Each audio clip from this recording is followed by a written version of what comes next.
Hello friends, कैसे हैं आप? सर बढ़िया। आज बाजार में थोड़ी सी कमजोरी जो है महसूस की गई। मैंने आपके साथ शायद चर्चा की थी संडे के दिन, और जहां पर मैंने आपसे चर्चा ये की थी कि जो वीकली एनालिसिस जब हमने किया था तो मैंने कहा था कि 1 या 2 दिन की तेजी है। आप जो है मंगलवार की दोपहर से आपको शायद जो है एक सेलिंग प्रेशर देखने के लिए मिले, और आज के दोपहर से ही ऐसा हुआ कि आज सेलिंग प्रेशर देखने के लिए मिला।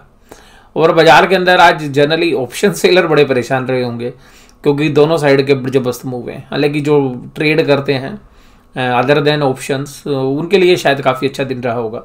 और ऑप्शंस के बायर अगर दोनों साइड की अगर उनके पास बाइंग थी तो काफ़ी अच्छे रहे होंगे अगर बाजार के अंदर। तो कुल मिला के आज बाजार का जो दिन था वो काफ़ी जो है सरप्राइजिंग था। सरप्राइजिंग ये था कि जब सारे टेक्निकल चार्ट्स पे, इंट्राडे चार्ट्स पे बड़ी तेजी बनी, और स्पेशली बैंक निफ्टी के अंदर जो रेजिस्टेंस बाजार जहाँ पे फेस कर रहा था उसको तोड़ते हुए निकला। कल देखिएगा जहाँ पे बाजार ने रेजिस्टेंस दिया था उस रेजिस्टेंस को भी पार करके गया, कल के रेजिस्टेंस को भी पार कर किया, परसों के रेजिस्टेंस को भी पार किया। तो सबसे खास बात यह लगी कि भाई साहब अब तो आज बैंक निफ्टी 39,000 मारने वाला है, और बाजार ने वहीं से पलटी ली। और ये देखिएगा कि बाजार निचले लेवल्स पर, बैंक निफ्टी कम से कम अपने निचले लेवल के आसपास ही जो क्लोज हुए। और ये सब करामात हुई किसकी वजह से? अब ये करामात जो है अब इस वजह से हो रही है, जिसमें से मैं पहले आज का रीज़न देखता हूँ फिर मैं आपको आगे चलता हूँ। आज देखिएगा ऐसी एक मीडिया में खबरें थी कि भाई 4:30 बजे हैं, फाइनेंस मिनिस्टर जो है हमारी वो आज कोई घोषणा कर सकती हैं, उनकी प्रेस कॉन्फ्रेंस है। तो सब लोगों को लगा शायद टैक्स रिलीफ होगा या कुछ होगा, तो हो सकता है कि उस वजह से जो है दिन में तेजी हुई हो। और बाद में जो है चीज़ें, क्योंकि जब प्रेस कॉन्फ्रेंस होती है तो मुद्दा मीडिया कहीं ना कहीं से ढूंढ ही लाती है, बड़े प्लेयर्स को पता है, चल ही जाता है कि क्या होने वाला है। तो वहाँ पता चल गया था कि जो अंतरिक्ष और देवास वाला जो मामला है उससे रिलेटेड जो है प्रेस कॉन्फ्रेंस है, तो शायद उसके बाद सेलिंग हो गई हो। लेकिन हम थोड़ा सा ब्रॉड रिव्यू चलते हैं, ये तो एक छोटी सी बात हो गई इंट्राडे के लिए। लेकिन अगर ब्रॉड रिव्यू देखें तो शेयर को पिंजरे में बंद करने की क्या तैयारी हो रही है, यही शीर्षक है आज की वीडियो का। तो ये क्या है देखिएगा जी, शेयर बाजार के अंदर शेयर क्या होता है? शेयर बाजार के अंदर शेयर होता है कैश, और कैश को हम बोलते हैं लिक्विडिटी। यानी कि जो बाजार की लिक्विडिटी है, यानी कि जो बाजार में कैश है, वही बाजार की सबसे बड़ी ताकत है। वैल्यूएशंस भी सब धरी की धरी रह जाती हैं मगर कैश है तो हाथ में। तो जब तक बड़े प्लेयर्स के पास कैश रहेगा तब तक बाजार तेजी से चलता रहेगा। अब कैश इकोनॉमी में से ही आता है, तो इकोनॉमी का ही पार्ट हमारा स्टॉक बाजार है।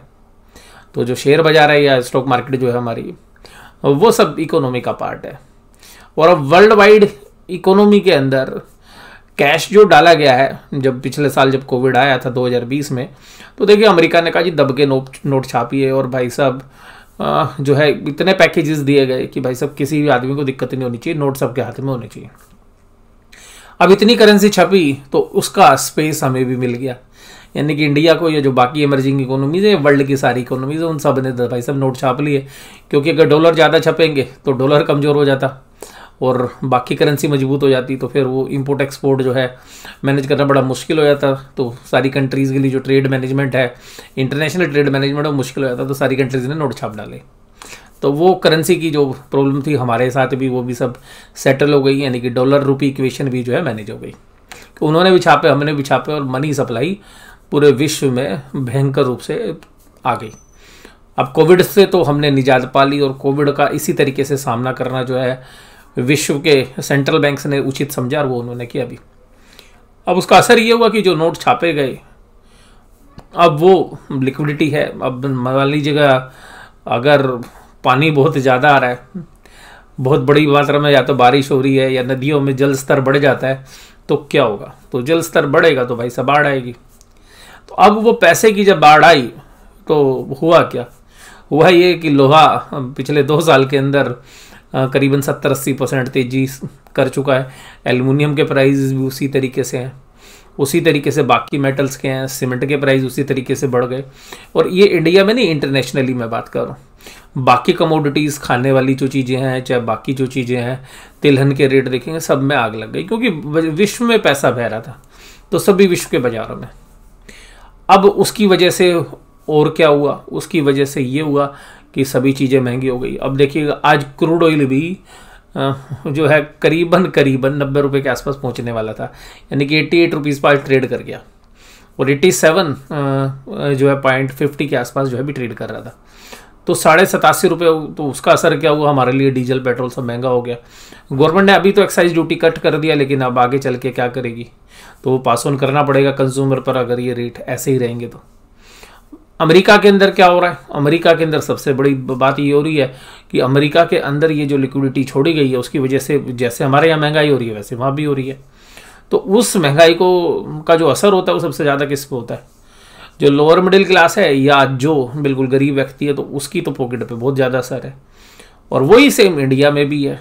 तो कुल मिलाकर उसकी वजह से अब अमेरिका की जो गवर्नमेंट है या सेंट्रल बैंक है, उन्होंने डिसाइड किया फेडरल रिजर्व ने कि अब जो है करेंसी को थोड़ा सा कम करेंगे, यानी कि शेयर को, यानी कि जो बाजार का शेयर है, हमारे शेयर बाजार में का शेयर क्या है, लिक्विडिटी, कैश।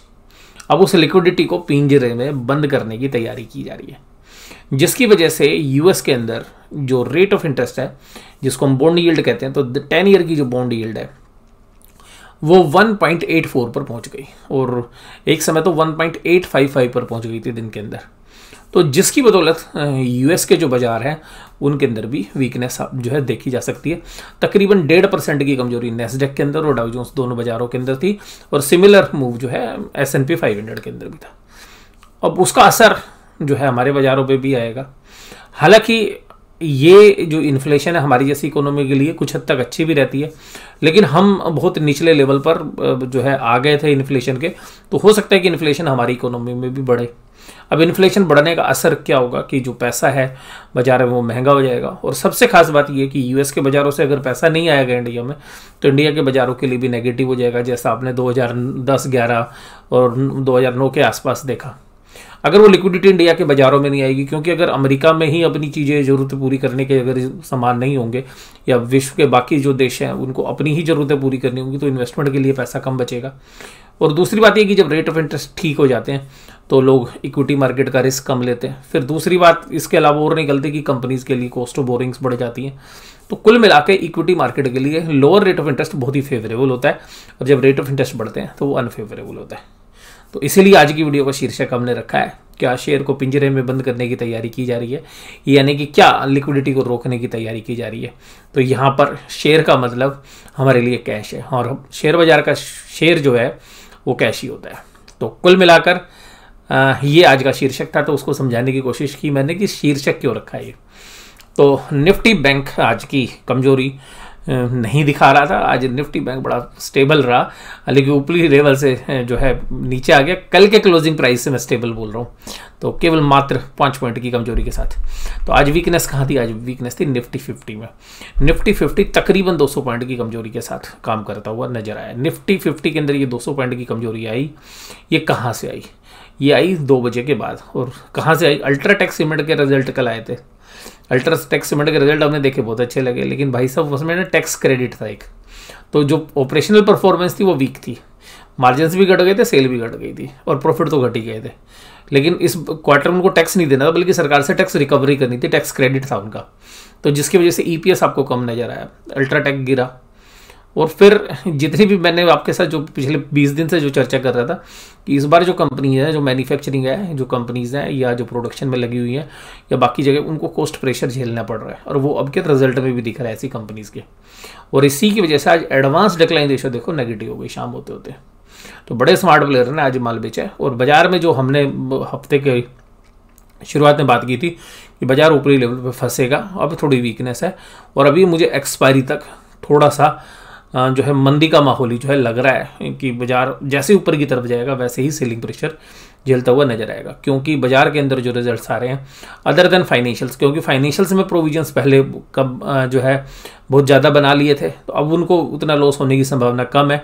और फिर रिस्ट्रक्चरिंग के रूल भी जो है आरबीआई ने रिलीफ कर दिए, तो वो आगे तक अगले सालों तक राइट ऑफ होंगे। तो इसकी वजह से जो फाइनेंशियल्स और बैंक्स हैं उनके रिजल्ट उतने खराब नहीं आ रहे जितने आपने एंटिसिपेट किए थे। तो क्योंकि वो जो है प्रोविजनिंग का जो है बेनिफिट उनको अगले सालों में चला गया, तो वो अपने प्रोविजंस कम करेंगे, तो अल्टीमेटली प्रॉफिट आ रहा है।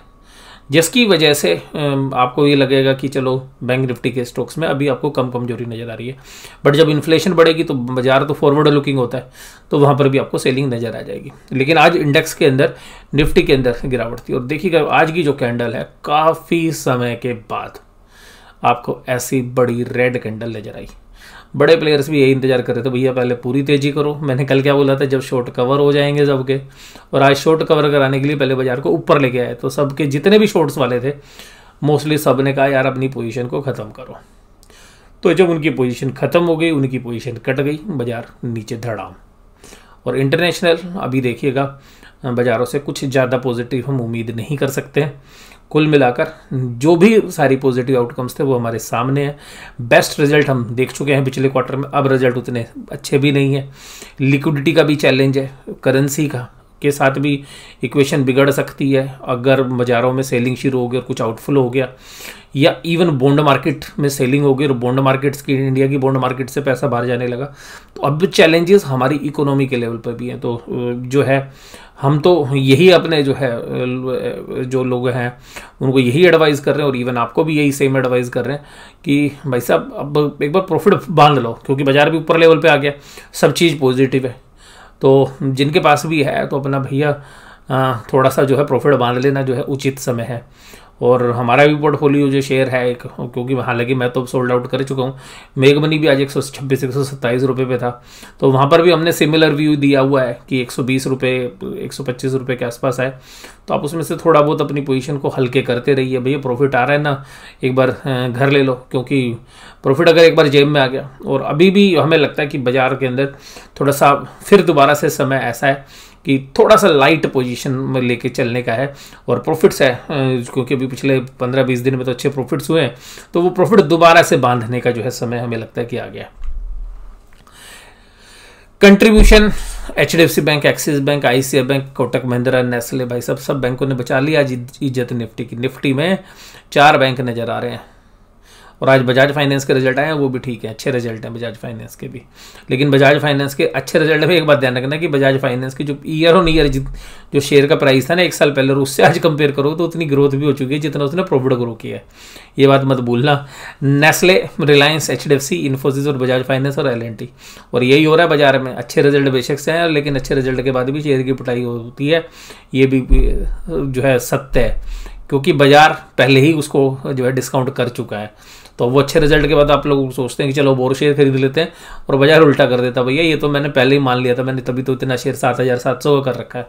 तो ट्रेड करते वक्त जो है विशेष सावधानी जो है बरतने की जरूरत है। देखिएगा रिलायंस जो है हर रोज नई कुछ ना कुछ घोषणा कर रहा है, रिलायंस में भी काफ़ी पोटेंशियल हमें लगता है। तो रिलायंस शायद बाजार को बचाएगा भी, जब बाजार में भी नीचे की वीकनेस आएगी तो रिलायंस शायद मुझे लगता है कि अपनी स्ट्रेंथ दोबारा से जब 2300-2400 के आसपास आएगा, दोबारा से रिलायंस जो है उठ के खड़ा होगा, क्योंकि इसमें इनहेरेंट स्ट्रेंथ जो है हमें दूसरे सेक्टर्स की वजह से भी नजर आ रही है। जो ऑयल एंड गैस था उसके बाद अब जितना इतना बड़ा डाइवर्सिफाई करते हैं, और हर रोज जो है एक नई जो है इन्वेस्टमेंट डिसीजंस के साथ, आज भी उन्होंने कोई रोबोटिक्स कंपनी को बाय किया रिलायंस ने, तो काफ़ी पॉजिटिव आउटकम्स हमें देखने के लिए मिल सकते हैं। NSE के एडवांस डेक्लाइन रेशियो आप देखिए कितने दिनों बाद ऐसे एडवांस डेक्लाइन रेशियो है, और मैं संडे के एनालिसिस में, या जो मैंने सैटरडे को एनालिसिस किया था उसमें सिमिलर बात बोली थी। मैंने कहा 1-2 दिन की तेजी हो रहा है, उसके बाद बड़े प्लेयर्स ना मंदी की पोजीशंस बना सकते हैं, और आज हो भी गया ये।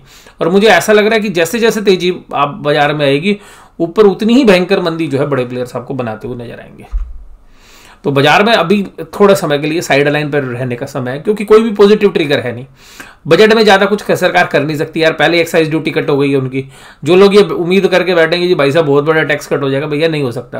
अब ये क्रूड ऑयल इतना ऊपर हो गया, सरकार की ड्यूटी पहले ही कम हो रही है। बहुत सारे बाजार में रूमर्स हैं कि सरकार अपनी सरकारी कंपनी को बेचने के लिए टैक्स रेट कम कर देगी, जिससे मार्केट कैपिटलाइजेशन ज़्यादा हो जाएगी, और फिर उन कंपनी को बेचा जाएगा। भैया ये सब कुछ नहीं होने वाला, सरकार का फिस्कल पहले ही खराब हुआ पड़ा है। और एक्साइज ड्यूटी आप देखिएगा यहाँ पे, एक्साइज जो ड्यूटी कट हुआ वो भी इलेक्शंस के रिजल्ट्स की वजह से है कि भाई साहब रिजल्ट खराब ना हो जाए, क्योंकि जो पंचायत के रिजल्ट्स आए थे तो वो बीजेपी के फेवर में नहीं थे। तो बीजेपी को समझ में आया लोग महंगाई तो झेल ही रहे हैं, और इस तरीके से रोज जो आलोचना झेल रहे थे, तो इसलिए एक्साइज ड्यूटी कट की उन्होंने, और स्टेट गवर्नमेंट्स ने भी कट की। अब कुल मिलाकर तेल के प्राइस तो चलो बाद में क्रूड ऑयल भी नीचे आ गया तो गवर्नमेंट को रिलीफ था, अब क्रूड ऑयल के प्राइस पहले से भी ऊपर आ गए, और अब अगर सरकार ड्यूटी भी कम कर दे, टैक्स भी कम कर दे, तो सरकार कहाँ से सर्वाइव करेगी। अब उसके साथ साथ जीएसटी के अंदर भी जो ग्रोथ चल रही थी हर साल, वो जीएसटी में भी पॉज आ गया है। तो कुल मिला के मुझे नहीं लगता कि सरकार टैक्स वापस लेने की स्थिति में है। और अब जिस तरीके से इकोनॉमी अभी खुलनी शुरू हो रही है, अब ये मानते हैं कि हम लास्ट वेव है कोविड की, और इसके बाद जो चीज़ें ठीक होंगी, तो मुझे पर्सनली लग रहा है कंपनियों की हालत तो ठीक हो सकती है, कंपनियां इंप्रूव करती हुई नजर आएंगी, इकोनॉमी में इंप्रूवमेंट आएगा। बट शेयर बाजार में भी इंप्रूवमेंट आएगा, ये कभी कभी नहीं होता है, क्योंकि शेयर बाजार जो चीज़ आगे होनी होती है उसको कभी कभी 1 साल 1.5 साल पहले ही फॉरवर्ड अर्निंग्स के ऊपर जो है ले आता है। और फिर जब बाजार के अंदर वो ओरिजिनल चीज़ें आती हैं तो बाजार उतना पॉजिटिवली रिएक्ट नहीं करता, या इवन नेगेटिव रिएक्ट करता है उन एडवर्स चीज़ों के लिए। एडवर्स के लिए नेगेटिव करना लगता है और पॉजिटिव को इग्नोर कर देता है।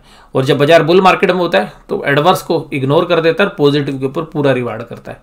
तो यहाँ पर जो है थोड़ा सा विशेष जो है, कम से कम 8-10 दिन हम वेट एंड वॉच की स्थिति में रहेंगे कि बाजार किस तरीके से काम करता है। अब बात है यहाँ पे axis bank, HDFC bank, ICICI bank, doctor Reddy's, Kotak Mahindra bank, Nestle, तो सब आज बैंकों ने संभाल लिया निफ्टी को। देखिए गिरावट कहाँ थी। टाटा कंज्यूमर प्रोडक्ट 4% की कमजोरी। अब मान लीजिए मैं भी जहाँ पे जब आया हूँ, इससे पहले मैं एक न्यूज़ सुन के आया हूँ अभी कि इस पिछले महीने के अंदर 15% की एफएमसीजी कंजम्पशन में ग्रोथ देखी गई है। और अब देखिएगा जहां पे एफएमसीजी की सबसे पहली कंपनी आज गिरावट के साथ है। तो ऐसा नहीं है कि जहां चीजें फंडामेंटली अब ठीक हो रही हैं, लेकिन वो चीजें पहले से डिस्काउंट हो रखी है। मारुति सुजुकी 4%, कल भाई साहब तेजी में था, आज कमजोरी में। अल्ट्राटेक, आइसर मोटर, कल अब मोटर्स का दिन था, आज सारे मोटर्स वापस हो गए। टेक महिंद्रा, और टेक महिंद्रा ने भी आज एक कंपनी खरीदी है सीटीसी नाम से यूरोप के अंदर। Grasim, UPL, HCL tech, JSW steel, ये कमजोरी के साथ काम कर रहे थे। टाटा स्टील भी कमजोरी में था। टाटा मोटर्स कल देखिएगा लीडर, आज ये थोड़ा सा कमजोर होता हुआ नजर आया। और निफ्टी बैंक, ये तो देखिएगा सरप्राइज हो गया आज, जिस तरीके का ऊपर का राइज। इवन निफ्टी में भी आप देखेंगे तो निफ्टी में देखिएगा 350 का हाई और 113 पर क्लोज। तो ऊपरी लेवल पर कितना माल छोड़ा गया आप ये समझ सकते हैं, क्योंकि बाजार इतनी तेजी के मूवमेंट के अंदर और माल बाजार को नीचे गिरा दो जहां पर इतना जबरदस्त बाइंग इंटरेस्ट हो।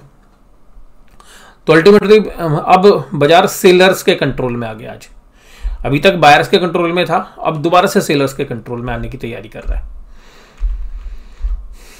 अब यहां पर देखें एफआईआईज के डेटा क्या करते हैं।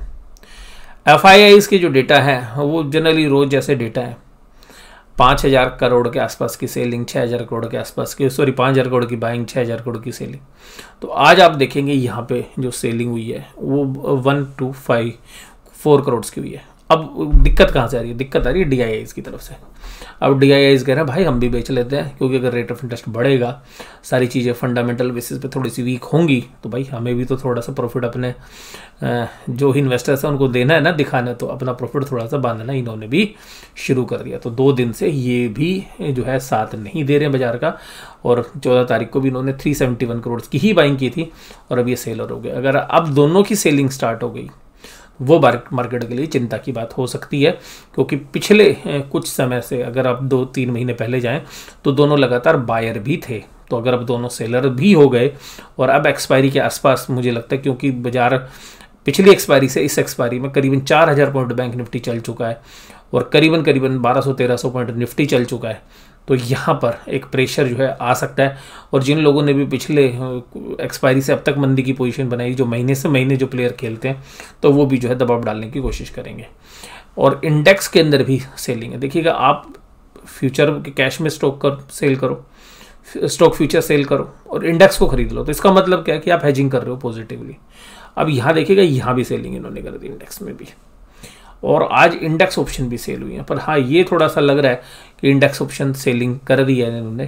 तो ये इंडेक्स ऑप्शन कौन सी बेची होंगी? तो जनरली जब बेचने की बात आती है तो बाजार गिरने का डर ज़्यादा होता है, तो जनरली थोड़ी सी कॉल राइटिंग हमें ऑप्शन चेन में भी नज़र आ रही है। तो हो सकता है कि ये थोड़ी सी कॉल राइटिंग है, तो बाजार शायद गिरे भी ना, तो बाजार को शायद ऊपर चढ़ाना अब थोड़ा सा मुश्किल हो गया है, क्योंकि जिस तरीके से अभी डेटा है सेलिंग के उसको अगर हम देखें तो।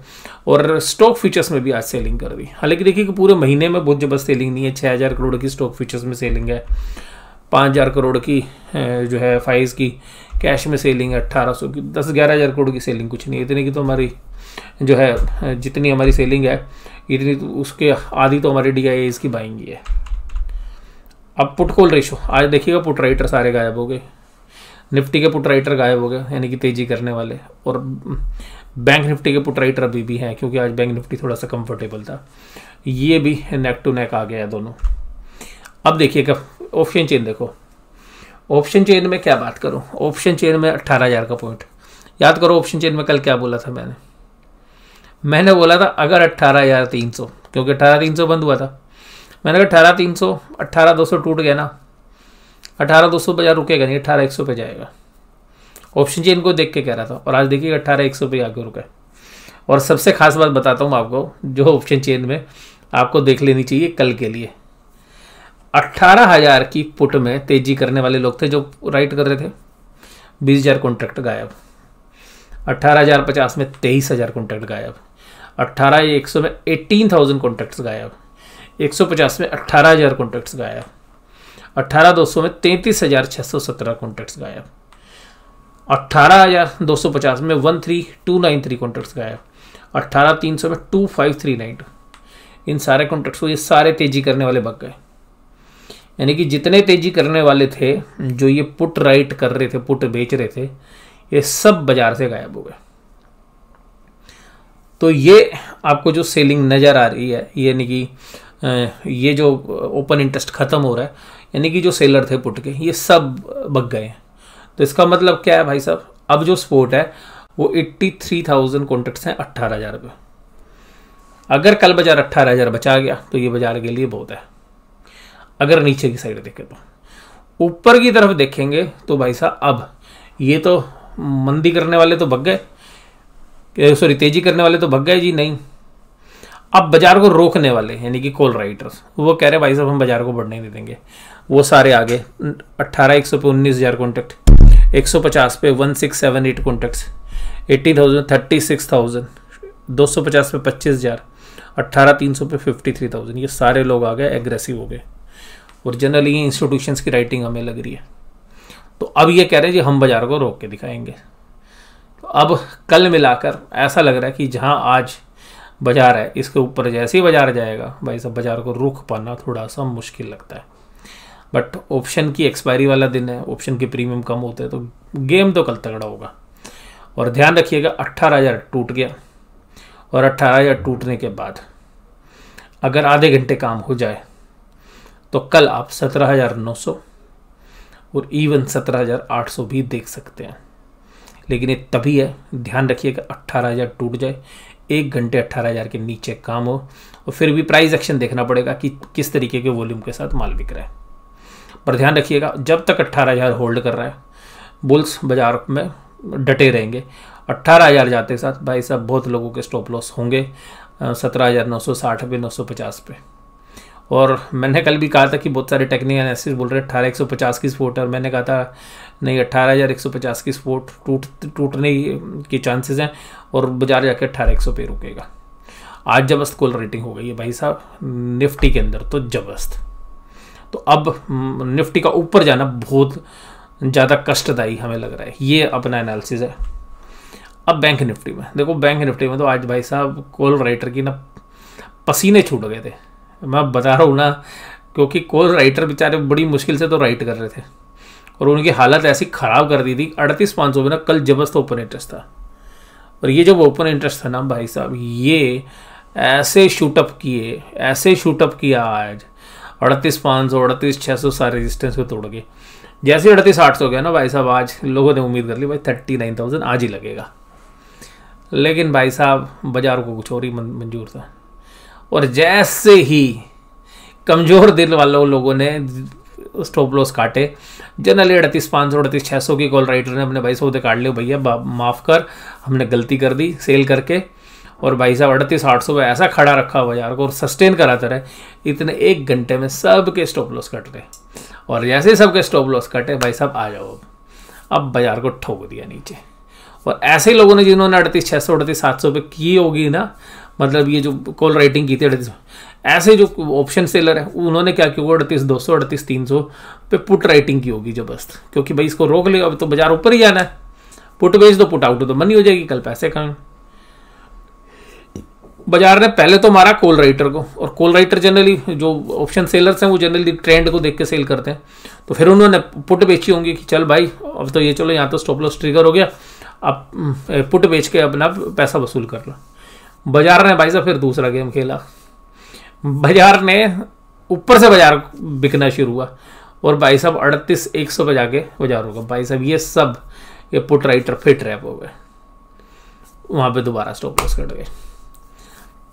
तो कुल मिला के ऑप्शन सेलर ने जिन्होंने स्टार्डल बेच रखा था दूर दूर का, वो तो ज़्यादा स्टार्डल बेच रखा था, वो थोड़ी बहुत देर के लिए टेंशन में आया, चलो एक जगह पैसे आ रहे हैं। जिन्होंने स्टैंगल बेच रखा था दूर दूर की, वो भी ठीक रहे होंगे। लेकिन जो डायरेक्शनली खेलते हैं, यानी कि डायरेक्शनली खेलते हैं, भाई तेजी हो रही है तो क्या करते हैं, तो मंदी हो रही है तो भाई साहब जैसे कल मंदी थी तो जनरली कॉल राइटर थे एक्टिव पोजीशन ले गए होंगे।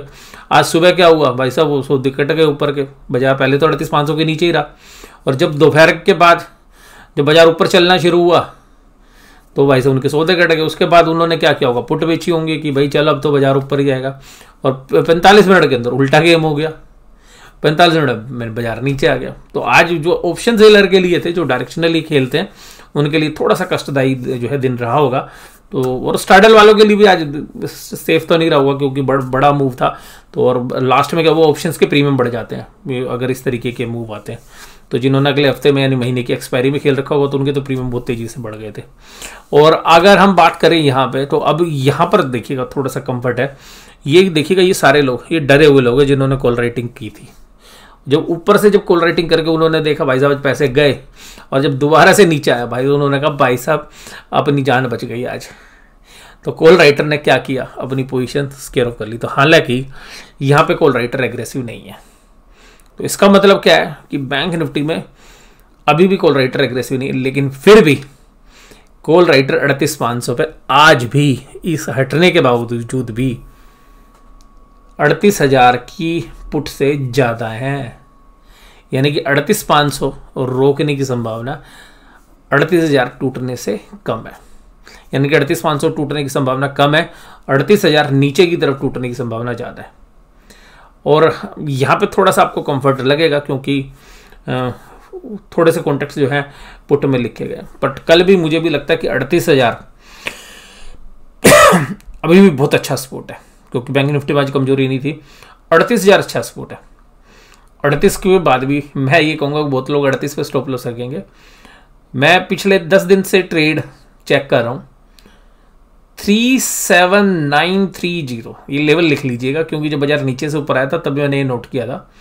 37930 एक ऐसा लेवल है, अगर वो टूट गया और उसके बाद आधे घंटे काम हो गया, भाई साहब कल ही 37,500 देखोगे आप, कल ही 37,500 देखोगे। यानी कि कल भी एक ही दिन की एक्सपायरी के अंदर 37,500 आ जाएगा।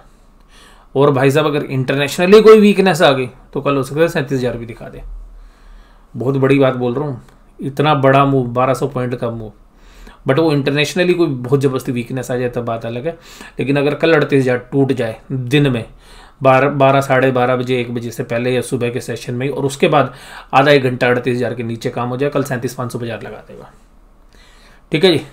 और बाजार ने आज जहाँ से रेजिस्टेंस लिया है, तो शायद आज का जो हाई है वो कल का रेजिस्टेंस फिर होगा। अगर ऊपर की तरफ बाजार आता है, ऊपर की संभावना मुझे कम है।